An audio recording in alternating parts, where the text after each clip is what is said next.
Right, here we are with the Carlsbro Bassline 100 after repairs have been carried out. I'll tell you about this little story with this one. As I mentioned in the first video, we spotted some burning on the DMOS 100-watt power chip,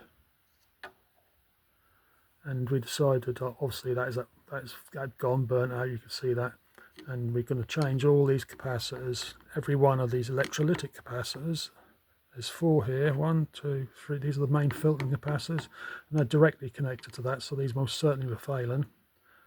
It probably caused a surge in current as AC started to creep across the DC line. And so I replaced all these small ones as well. That one there, there's 3 there.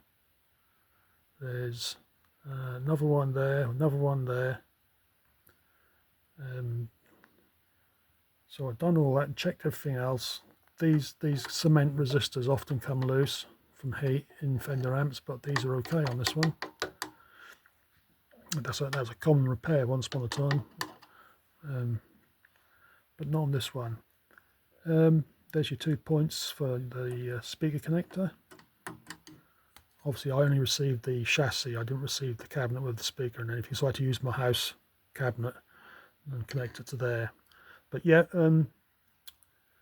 now I've done all this, put it back together again, brought it up slowly on a variac, and guess what? Nothing at all. No power, no illumination from the pilot lamp, LED there. I thought, shit, what's happened? So I checked the connectors down here, directly where it comes from the power transformer in here. Nothing at all. So back here, and I thought, oh my god, I hope the transformer's not burnt out as well when this little thing happened.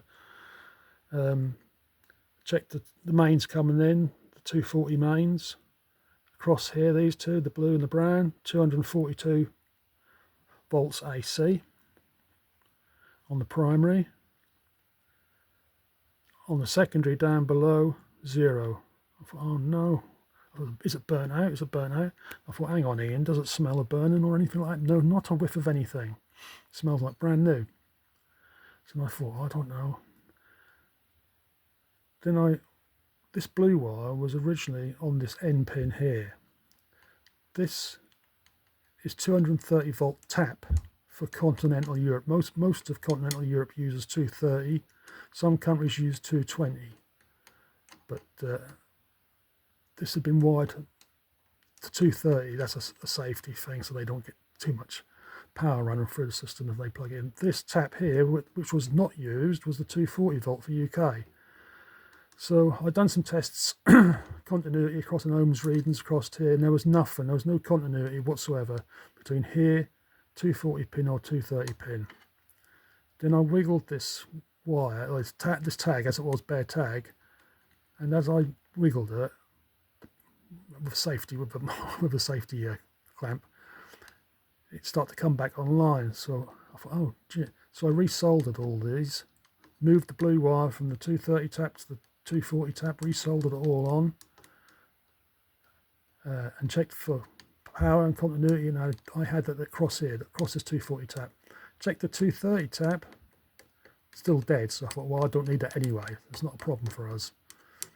So then went back, brought it up slowly on the variac again, and yep, had power as per normal, running straight through the system. Because I'd altered the takeoff point on the power amp, I wanted to double check the power levels on the board were acceptable. The reason being is, like, this DMOS chip here has got a maximum safe working voltage of 50 volts DC, and these little chips are TL071 single chip, and where's the other one? I'll find it in a minute. There it is, TOL72, the twin chip.